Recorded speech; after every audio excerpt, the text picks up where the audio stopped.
Bom dia, Pai do Senhor Jesus, amados irmãos. Deus abençoe o seu dia. Passando aqui para gravarmos mais uma Escola Bíblica Dominical. Eu queria agradecer a Deus pela tua vida, você que vai assistir, que vai participar. Deus te abençoe, Deus te guarde, Deus cuide de você, da tua família, dos teus. Vamos fazer uma oração primeiro. Senhor nosso Deus e nosso Pai, te agradecemos, Senhor Jesus, pela oportunidade, por tudo aquilo que o Senhor tem feito em nossas vidas, pois Tu és bom, Senhor. Tu tens cuidado da Tua igreja. A verdade é que não tem nos faltado nada, Senhor. Mas tira a preocupação do coração do Teu filho, da Tua filha. Faz ele entender que é o Senhor que cuida, é o Senhor que guarda. Cuida da minha vida, da minha família. Cuida da igreja, Senhor. Que nesta aula o Senhor abra nossos entendimentos para compreendermos aquilo que o Senhor tem para nós. No nome de Jesus. Amém. Amém, amados. A aula de hoje, 24 de maio, tem por título Edificado sobre o fundamento dos apóstolos e dos profetas.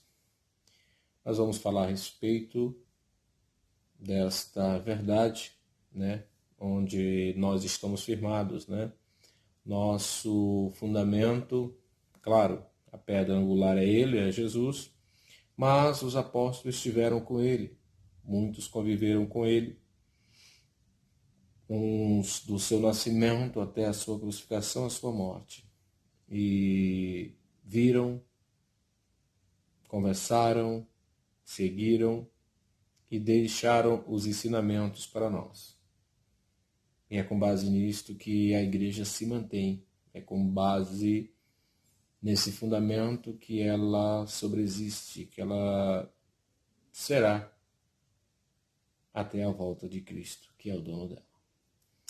Diz assim o texto áureo: edificado sobre o fundamento dos apóstolos e dos profetas, de que Jesus Cristo é a principal pedra da esquina.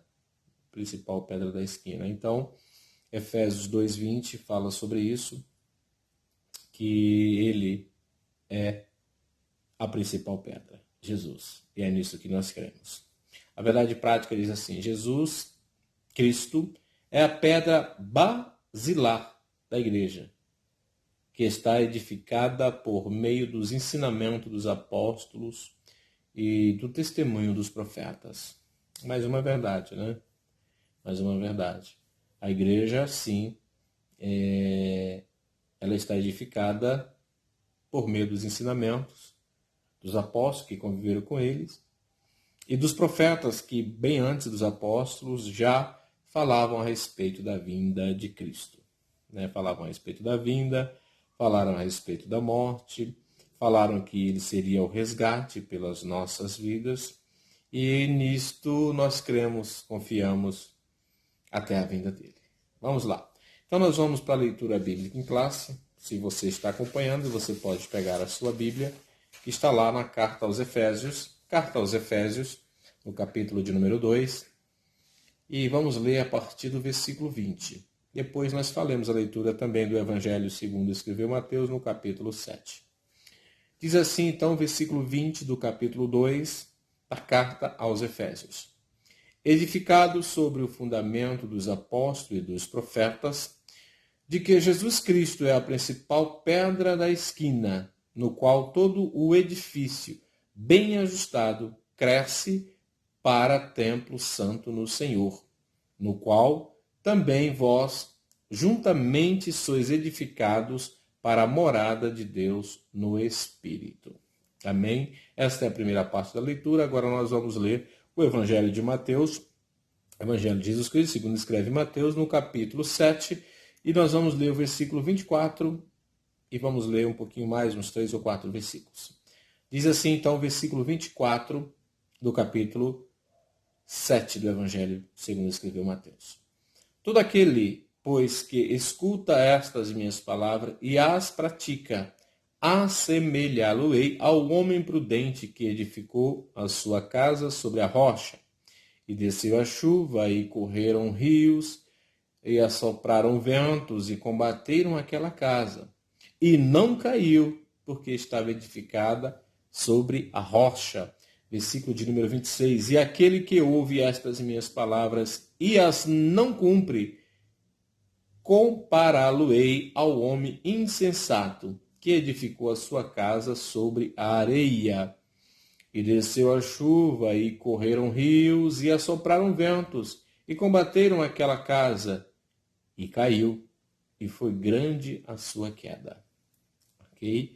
Bom, então nós vemos aqui, dentro desta passagem também do Evangelho de Mateus, que o próprio Jesus faz essa comparação a respeito do alicerce, né?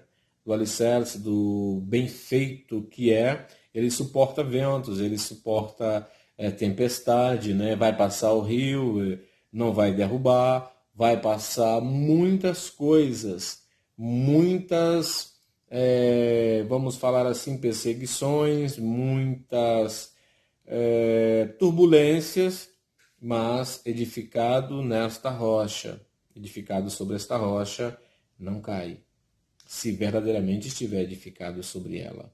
Esta rocha que é a pedra angular, é a pedra de esquina. E esse comparativo é muito importante, ele tem uma profundidade muito grande.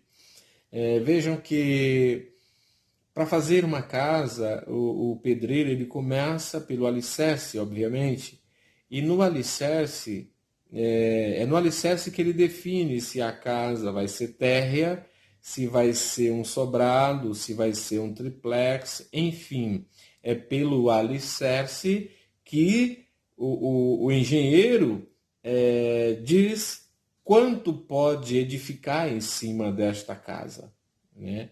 Então veja que a parte importante então é o alicerce, não é a parede que sobe, é o que suporta lá embaixo, né? Se tiver bem edificados, se forem bem feitos, aguenta peso e vai passar vento, não vai derrubar. Talvez até a enchente, a correnteza do rio vai passar e não vai cair, porque está bem edificado. É esta comparação que é feita aqui por Jesus Cristo, que é aquele que está edificado na rocha, aquele que tem o seu alicerce bem feito em Jesus, suporta. Amém? Então vamos em frente. Quais são os objetivos desta aula? Os objetivos específicos que nós devemos alcançar participando dela, aprendendo dela. A primeira coisa é explicitar que no Antigo Testamento Deus habitou no tabernáculo e no templo, mas que no Novo habita em nós por meio de seu Espírito Santo. Entenderam? No passado havia uma construção, foi dada a ordem a Moisés para fazer um lugar para ele habitar. Mas no Novo, com Cristo vindo, esta habitação passa a ser dentro de nós. A segunda coisa é apresentar o fundamento da igreja como doutrina, como a doutrina dos apóstolos e testemunho dos profetas. Como nós lemos no início, na verdade prática, é isto que nós vamos aprender, né? É isso que, de certa forma, nós já sabemos, mas nós vamos ter uma ênfase maior, que é esse fundamento, que é na doutrina dos apóstolos. Os apóstolos deram seguimento àquilo que Jesus ensinou, aquilo que Jesus disse como deveria ser, assim fizeram e assim nós o seguimos. Então, baseado também no testemunho dos apóstolos, dos profetas, né? Aquilo que os profetas falaram, né? Aquilo que foi dito por Deus através dos profetas, isso tem valia, veio até os dias de hoje. A terceira coisa é refletir que somos templo do Espírito Santo e devemos viver em santidade, né? O Espírito Santo não vai habitar em qualquer lugar, não vai habitar numa casa mal edificada, não vai habitar numa casa que não tenha santidade, que não tenha limpeza, né? Então é esse cuidado. Se nós somos o templo dele hoje, cuide do templo, né? Cuide do templo. Amém? Vamos lá. A introdução diz assim: por meio da reconciliação efetiva na cruz, Cristo formou a igreja. O apóstolo Paulo a compara como um edifício em construção. A pedra angular dessa edificação é Cristo, e o fundamento é a doutrina dos apóstolos e o testemunho dos profetas. Assim, há o propósito divino de que sejamos o templo santo do Senhor, a morada do Altíssimo. Nesta lição, estudaremos cada um destes aspectos. Amém? Então, o primeiro tópico ele vai falar assim do edifício espiritual. E o subtópico 1 fala o santuário judeu. Vamos lá. O templo em Jerusalém era símbolo do exclusivismo de Israel como povo de Deus. Isso está lá em 1 Reis. 1 Reis fala a esse respeito, capítulo 8. A proibição dos estrangeiros acessarem o templo era um motivo de inimizade entre judeus e gentios.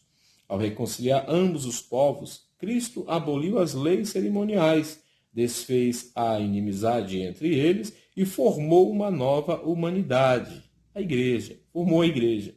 Assim, o templo judaico perde sua relevância e um novo conceito de santuário é apresentado. Exatamente isso que nós falamos. A partir de então, a partir de Jesus, passou a ser nós o templo, né? Nós carregamos o Espírito Santo em nós. Onde quer que estejamos, o Espírito Santo está dentro de nós.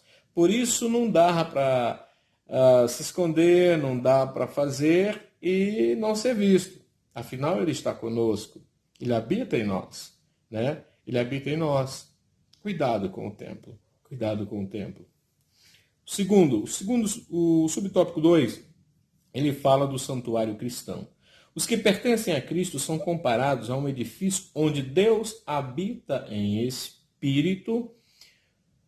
E isso está lá no versículo 22 desse mesmo capítulo. O ensino apostólico lembra Salomão, quando este reconheceu que o templo em Jerusalém não poderia conter a Deus. E reafirma a instrução de Estevão em que o Altíssimo não habita em templos feitos por mãos de homens. Desse modo, os crentes judeus ou gentios tornaram-se o templo onde o Espírito de Deus habita, em que eles são pedras vivas em um edifício espiritual. Agora nós vamos para o subtópico 3. Onde fala a pedra angular. Na arquitetura antiga, a construção de um edifício requeria uma pedra angular. Ela é traduzida como a pedra mais importante ou a pedra principal.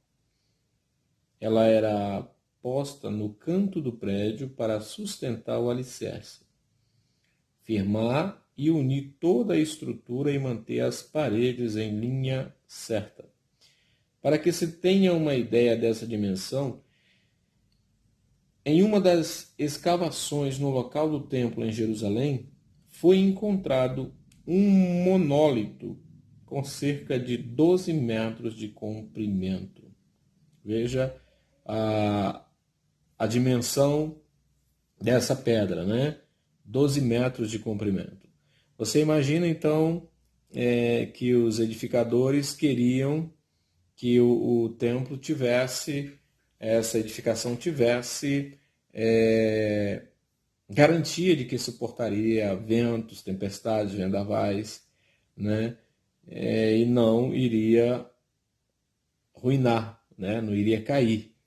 Então, por isso, eles tinham essa preocupação. E detalhe que na construção, essa pedra ela teria que ser muito bem cortada, ela precisava ser bem certinha, bem reta, né? Para ficar uma coisa harmoniosa, uma coisa bem feita. Então, por isso o exemplo de Jesus no Evangelho de Mateus sobre esta pedra, né, sobre essa edificação. Né? É uma coisa maravilhosa, maravilhosa. Então, isso para nós hoje tem um grande significado, né? Um grande significado de que devemos sim, na nossa vida cristã, nós que somos edifícios vivos, precisamos sim estar edificados com uma pedra verdadeira, grande, poderosa, e a pedra é Jesus Cristo. Jesus Cristo. E interessante quando fala aqui que nas escavações, né, na arqueologia, acharam essa pedra, né? É interessante isso, muitas e muitas ruínas da cidade de Jerusalém, da velha cidade, foram encontradas e elas mostram cada vez mais que a Bíblia tem razão, que a Bíblia é a verdade. Amém? Então vamos lá então para o subtópico de número 4, onde fala Cristo, a pedra principal. A identificação de Cristo como pedra angular remonta à profecia messiânica em que a pedra rejeitada tornou-se cabeça de esquina. Isso está lá no Salmo 118. Ele mesmo afirmou ser a cabeça da esquina. Ele mesmo afirmou, né? Ele mesmo afirmou isso. Portanto, a pedra angular deste novo santuário é o próprio Cristo, como nós já falamos. No Sermão do Monte, aprendemos que o homem prudente edifica a sua casa sobre a rocha, né? Olha que coisa. Em quem você está edificado? Em quem nós estamos edificados? Nós estamos edificados em Jesus, a principal pedra, a principal pedra. Assim como também os apóstolos testificaram ser Cristo a pedra principal, portanto, a pedra angular deste novo santuário é o próprio Cristo. No Sermão do Monte, aprendemos que o homem prudente edifica a sua casa sobre a rocha, que é Jesus Cristo. Grave isso, Evangelho de Mateus, capítulo 27, e versículo 24. Versículo 24. Vamos então para o segundo tópico, que fala o fundamento, que aí fala dos apóstolos e dos profetas. O termo grego para apóstolo é usado para enviado ou mensageiro. Isso é importante. Então, apóstolo tem esse significado, usado ou enviado. O apostolado é centrado na natureza da missão de Cristo, que foi enviado para ser o Salvador do mundo. Nos evangelhos, Mateus, Marcos, Lucas usam o termo quando se referem aos 12 escolhidos por Jesus. Eles foram testemunhas oculares, testemunhas visuais do ministério, morte e ressurreição de nosso Senhor. Assim, Paulo também foi chamado pelo próprio Senhor para ser apóstolo. Aos apóstolos foi confiado o ministério da palavra, com o compromisso de instruírem a igreja. Nesse aspecto, os apóstolos são aqueles que foram comissionados por Cristo para a igreja primitiva e a mensagem de Cristo, o fundamento. Tá ok? Então, tem apóstolos que viveram com Jesus, são as testemunhas oculares, estiveram com ele, participaram dos milagres dele, viram a sua morte, né? Viram o seu sofrimento, mas teve apóstolo que não, e esse é o apóstolo Paulo. Uma das cartas, ele descreve ele mesmo, ele começa dizendo, eu, Paulo, apóstolo, não por vontade de homem, mas pela do próprio Deus, a vontade de Cristo. Então, Paulo não participou, não viu, mas ele tem uma grande história com Jesus, ele teve um grande encontro com Jesus, e ele também é, sim, denominado apóstolo. E para por aí. Os demais são seguidores, né? Que somos nós, somos os seguidores. O subtópico 2 vai falar da doutrina dos apóstolos, né? A doutrina deles. Então, embora não se possa desassociar das pessoas o ofício que ocupavam, o que constitui o fundamento da igreja não são os apóstolos em si. Quer dizer, olha só a importância desta fala aqui. O que constitui o fundamento da igreja não são os apóstolos em si, mas a doutrina que eles ensinavam, ou seja, as Escrituras, né? O ensino dos apóstolos é baseado nas Escrituras. As Escrituras. Os apóstolos receberam a doutrina diretamente de Cristo, porque conviveram com ele, andaram com ele, comeram com ele e participaram dos milagres que ele fez, muitos deles. Assim como não se pode mexer na pedra angular depois de colocado o alicerce, outra coisa. Se ele é a pedra angular, se ele é o alicerce, depois que se edifica sobre um alicerce, sobre esta pedra angular, não pode mais se mexer, né? Você já levantou as paredes em cima deste alicerce. Não dá mais para derrubar as paredes, para ir lá mexer no alicerce. Se houver rachaduras numa parede, você consegue consertar a rachadura da parede. Mas se o problema for no alicerce, não tem como. Não tem como. Veja bem, continuando aqui. Os apóstolos receberam a doutrina diretamente de Cristo. Assim como não se pode mexer na pedra angular depois de colocado o alicerce, igualmente o fundamento da igreja não pode ser violado.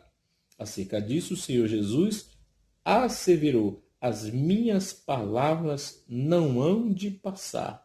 Evangelho segundo escreveu Lucas 21:33. Vamos lá, continuando.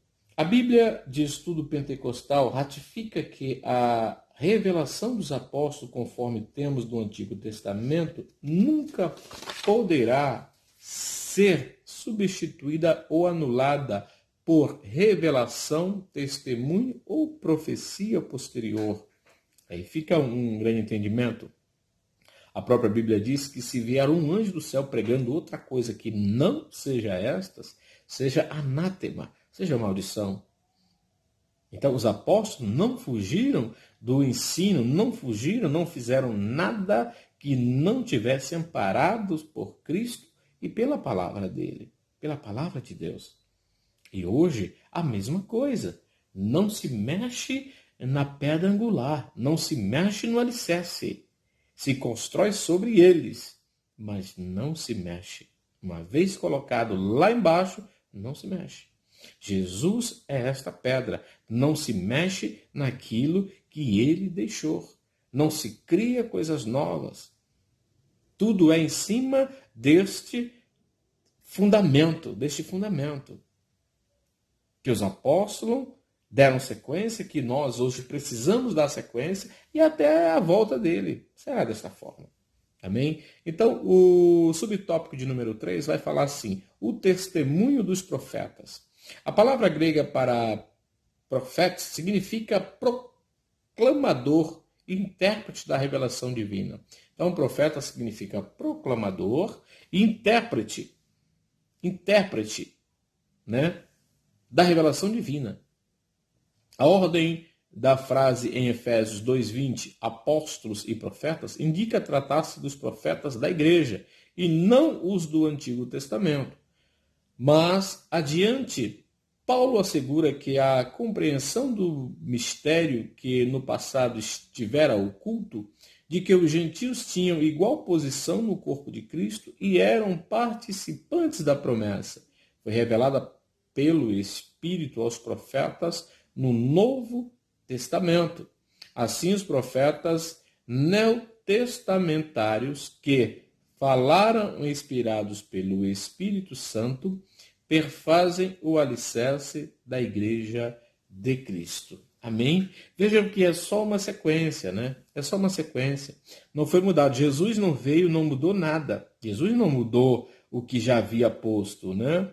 Não mudou nada. A sequência segue até hoje, né? Os profetas falaram dele, do Messias que viria, de que seria morto. Tudo quanto falaram aconteceu. E o ensino continua até hoje. E o alicerce será ele eternamente, até a vinda dele. Tem uma coisa aqui interessante, uma síntese do tópico 2 que diz: a igreja está edificada sobre a pedra angular que é o próprio Cristo. O seu fundamento é a doutrina dos apóstolos e o testemunho dos profetas bíblicos. Tá? Só para relembrarmos isso e ficar gravado em nossos corações. Tem um subsídio também bíblico teológico e eu gostaria de ler para vocês, que está escrito assim: essencialmente, a igreja representa uma comunidade de pessoas. No entanto, em muitos aspectos pode ser comparada a um edifício, e especialmente a um templo.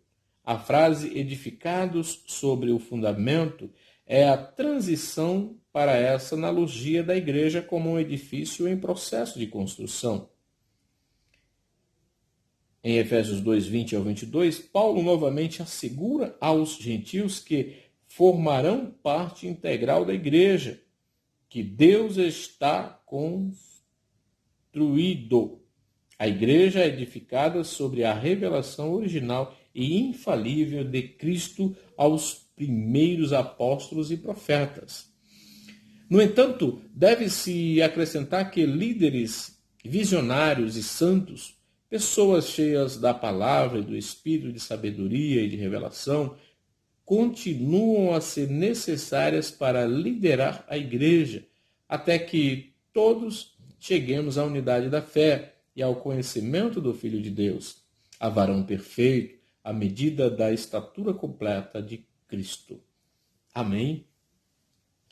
Vamos lá então para o tópico de número 3, que o tema é edificados para a morada de Deus. E o subtópico 1 fala de edifício bem ajustado. Vamos lá, diz assim: a expressão todo edifício bem ajustado cresce, indica um processo contínuo de desenvolvimento dos crentes, ok? Se somos edifício vivos, precisa também estar bem ajustado, ou seja, o alicerce bem feito, porque aí pode crescer, as paredes podem subir, primeiro andar, segundo andar, terceiro andar, e assim sucessivamente, de acordo com a estrutura que o engenheiro quis fazer, né? O engenheiro é Deus. Vamos lá. Assim como todas as partes do edifício precisam estar harmônicas, o crescimento da igreja também depende de tudo ser bem ajustado a Cristo. Nessa caminhada, o salvo comporta-se como filho obediente e passa a evidenciar o fruto do Espírito. O desenvolvimento prossegue até alcançar a medida completa de Cristo, pois todo crente bem ajustado torna-se templo santo no Senhor. Amém? Subtópico 2, ele vai falar templo santo no Senhor. A palavra aqui usada para templo é o vocábulo naon, que designa o recinto interior, lugar santíssimo, ou seja, o lugar do encontro do sumo sacerdote com Deus.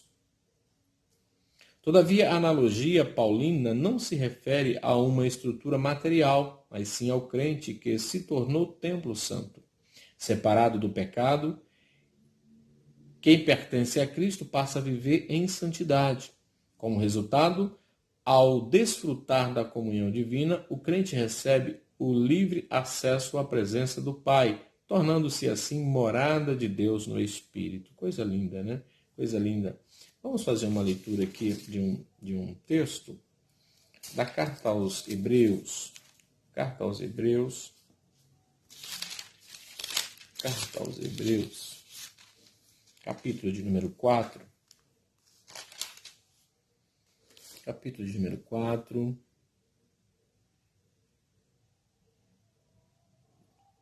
É o versículo 16 em diante. Não, vamos ler do 14. 14.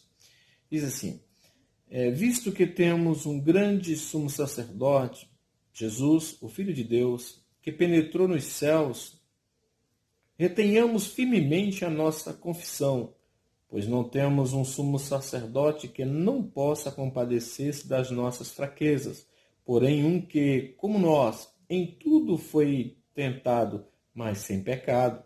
Cheguemo-nos, pois, com confiança ao trono da graça, para que recebamos misericórdias e achemos graça, a fim de sermos socorridos no momento oportuno. Olha que palavra gloriosa, palavra maravilhosa, né? Então nós temos dele isso, nós podemos desfrutar dele isto, né? Com ele isto, porque estamos neles, estamos ajustados com ele, Então chegamos com confiança, sim, tenhamos confiança, né? Ele é misericordioso, ele cuida de nós. Vamos lá então para o subtópico número 3, onde fala morada do Altíssimo. No Antigo Testamento, a expressão morada de Deus fazia alusão ao tabernáculo e depois ao templo israelita.